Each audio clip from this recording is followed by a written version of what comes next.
Anteontem, o presidente Lula recebeu 4 projetos do ministro da Justiça e Segurança Pública, Flávio Dino, que estão embutidos numa situação chamada de pacote da democracia. É isso mesmo.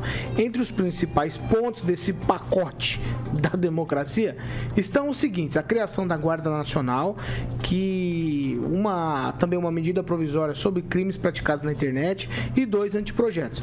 Versão preliminar de um projeto que trata de crimes ao terrorismo contra o Estado Democrático de Direito. Na medida provisória, ela não prevê regulamentação de plataformas nem combate às fake news. Segundo o governo, o texto se refere especificamente a conteúdos que fazem apologia a crimes já tipificados no Código Penal e também na Lei de Terrorismo. Mas prevê a imposição da retirada de publicações que forem consideradas crimes contra o Estado Democrático de Direito ou de terrorismo, e a suspensão do conteúdo determinada pelo Poder Judiciário deve seguir a prática adotada pelo TSE, que estabelece um prazo de 2 horas e aplicação de multa. Significa que as próprias plataformas vão ter que fazer um pente fino e já criar um algoritmo para entender o que é ou o que não é atentado contra o Estado Democrático de Direito. Isso me parece bastante estranho, já que isso tudo é muito subjetivo.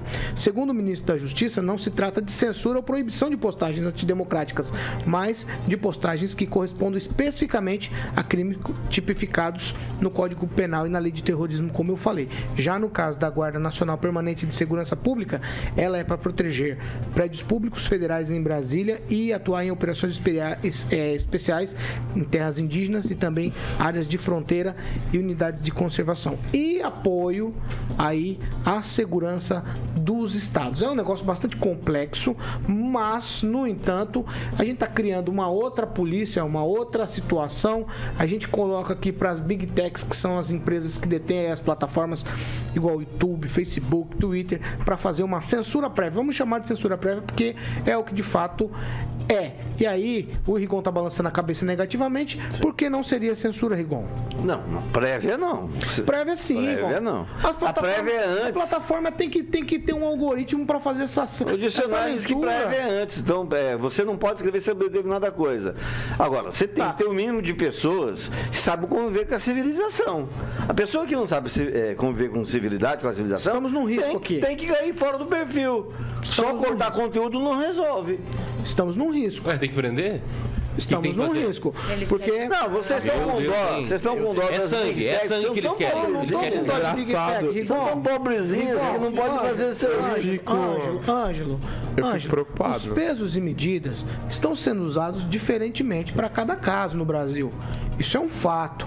A gente fala uma coisa e é punida. A gente fala a mesma coisa e não é punida. A pessoa fala mentira, é punida. Fala a verdade, não é punida. Não, igual você sabe disso. Nós temos situações que estamos sendo interpelados por conta de opinião. Aqui nessa bancada. Não misture questão de governo com questão do judiciário. Aí é o departamento. Estão caminhando juntos. Gente que não funciona bem, existe desde o esporte até a imprensa. Estão caminhando juntos. Ser humano. Por exemplo, a minha opinião em Brasília não foi de ato terrorista. Imagina aí eu, publicar isso em vídeo e escrever. E ser censurado por causa disso.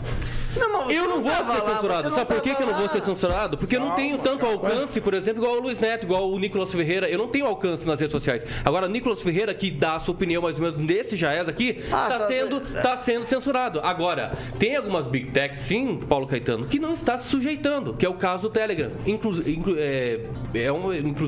ganhou até multa ali do Alexandre de Moraes. Não se sujeitou. Parcialmente cumpriu a decisão. Agora, como é que a gente vai estar entrando numa questão muito complicada? Por quê? Porque vai ser condenada aí algumas empresas por não cumprimento da decisão. E essas decisões são ilegais. É óbvio que esse pacote aí, eles estão dançando eu não posso sobre os atos de 8 de janeiro. É isso. Eu posso fazer crítica, Aguinaldo? Vou te falar com o Aguinaldo Vieira. Eu vou poder fazer uma crítica. Vamos lá. Se eu fizer uma crítica a qualquer coisa que seja considerada lá pelo algoritmo da Big Tech, da empresa, da rede social, que seja antidemocrático, ou qualquer anti desses aí, eles vão lá e vão me censurar sim, vão tirar a minha postagem. Em 2 horas, no máximo em 2 horas. Tá. Então não tem uma discussão sobre se aquilo é subjetivo ou não é. Simplesmente vão lá e vão retirar minha postagem. Então eu não tenho liberdade de falar o que penso. Ao invés de assegurar o contraditório, por exemplo, a rede social, ela não fala assim, este post aqui, esse post aqui, esse post... Calma, fica não, é que você vai no banheiro todo mundo, velho. Você todo mundo, você se acha, questiona. O que você acha? O quê, tio? Tá doido? Coloca o seu lugar. Não, o contraditório, não existe isso. Não existe, os caras simplesmente excluem. Espera um pouco. Aguinaldo Vieira. Joaquim. Olha, eu acho que vamos esperar para ver. Mas daí já passou a corda no pescoço. Mas tanta coisa a gente esperou. Eu acredito, mas tem razão. Por exemplo, o presidente Lula, num discurso oficial na Argentina, dizer que foi golpe o caso da Dilma, onde justamente quem comandou o rito foi o STF, por que não houve a punição? Isso que é realmente estranho. Porque talvez o Alexandre de Moraes seja que é o relator da fake news, do processo da ação da fake news, é mais de um lado do que de outro. Então, realmente, é o tal do 2 pesos e 2 medidas, né? Os artistas, principalmente, né, que defendem a livre expressão, vamos ver como é que vai se portar, então, né? O livre pensamento é só aqueles que apoiaram o presidente Lula que vão poder falar o que quiser nas redes sociais. Então vamos... Neto. A liberdade de expressão, Paulo, ela é válida hoje para aqueles que criticavam tanto o novo governo, o antigo governo, quando é em prol do novo governo. Eu acho que a gente precisa ponderar algumas coisas muito importantes. Quando a gente cria-se um projeto de lei e coloca um órgão para fiscalizar o que é verdade, o que é mentira, o que você pode falar e o que você pode não falar, a nossa liberdade já está sendo cerceada a partir daí, né? Quando alguém controla o que você deve falar ou não. Daqui a pouco, se você colocar, olha, nós sou contra o atual governo, temos que tirar ele, é golpe democrático? Nós temos que tirar dentro das linhas da democracia. Agora, o que eu entendo é o seguinte, quando se cria um órgão, você tira o poder do direito de fala do cidadão, da liberdade de expressão garantido na nossa Constituição e coloca o governo determina o que a gente pode ou não falar. As ditaduras, as censuras começam assim. Coreia do Norte, Coreia do Sul, você não pode publicar o que você quer. Coreia do Norte. Na China, a Coreia do Norte tem nem celular, né, pro povo? Vamos começar por aí. A China, você não pode publicar o que você quer, você é censurado. Esse é o tipo de postura de governos totalitários. E quando eu crio uma Guarda Nacional, essa Guarda Nacional ela vai ficar sob o comando de quem? Ela vai fazer a parte de quem? Quem que vai comandar essa Guarda Nacional? Vai ser a presidência da República? Nós estamos dando poder ao presidente da República ter um exército agora em favor dele, sob o seu comando. Então você prefere que eles destruam novamente a capital federal do país, é isso? A capital federal não tem que ser destruída, não. Nós temos que fortalecer a polícia legislativa que já existe, é a polícia federal. Olha que vergonha que está sendo os estados. Lá no Distrito Federal é o seguinte, deixa eu explicar para você então, já que vocês não sabem. É a polícia militar do estado recebe do governo federal para tomar conta lá da capital federal. Só estou explicando para você. Paulo, então, a responsabilidade de cuidar da Polícia Militar do normal, do Distrito Federal. É natural. Eles recebem a Polícia Militar do Paraná federal. Perímetro do estado. Vocês estão entendendo? Eu tô. Eles recebem recurso federal a mais. Distrito Federal desse tamanho assim. Eles recebem recurso federal a mais do governo federal para fazer essa segurança. Deveria receber muito mais, assim como a Polícia Militar do Estado do Paraná, assim como outras polícias que estão aí sucateadas. Depois de 30 anos nós vamos ter outro batalhão aqui em Maringá. Então isso eu acho que nós precisamos fortalecer. Aí o presidente, eu sou contra armas, eu sou contra isso, eu sou contra o quê? A Guarda Nacional vai fazer o quê? Vai defender do quê? Dando tapinha nas costas? Então, com todo respeito, aquele discurso polarizado na eleição que ele traz hoje pro mandato dele, ele precisa começar a rever algumas coisas. Porque quando você vem com esse tipo de postura de militarização em prol do governo federal, em prol do presidente da República, com todo respeito, a gente já começa a se assustar e olhar com um pouco de receio essas medidas. Porque parece que nós estamos entrando aí em um viés totalitário que não faz parte da democracia brasileira. Chancelado pela STF. E quem defende as medidas que a STF teve recentemente, como, por exemplo, tirar o mandato do senador Ibanez Rocha, defende a ditadura, porque não é constitucional, quem deve tirar mandato de governador é o STF. Pamela? É o STJ, perdão. Então, Paula, eu vou dar um exemplo do que aconteceu comigo, para falar dessa questão aí das redes sociais. Eu nunca tinha tomado uma punição, né, nas redes sociais, porque sempre que eu posto eu coloco a fonte e tal, tudo certinho. Mas eis que eu resolvi postar um meme. Postei um meme, um ovinho lá, assustado, vendo um argentino fazer uma apresentação. Só. Era uma brincadeira. Mas como o pessoal começou a printar aquele meme, postar e me marcar, eu entrei no Shadowban do Instagram, eu não citei nomes, eu só coloquei o ovinho assustadinho, assim, uma coisa pra dar risada mesmo da situação. E como o pessoal começou a me marcar, eu entrei no Shadowban do Instagram e quando as pessoas iam me seguir, aparecia a mensagem: você tem certeza que você quer seguir essa pessoa? Aparecia pra todo mundo, e eles printavam e mandavam pra mim. Então, porque eu postei um meme. Então, veja bem, a gente já tem essa censura, inclusive prévia, porque as pessoas já estão sendo orientadas a nem acompanhar o meu conteúdo. Veja bem, né? Por dias isso aconteceu, acho que com uns 40 dias nessa situação.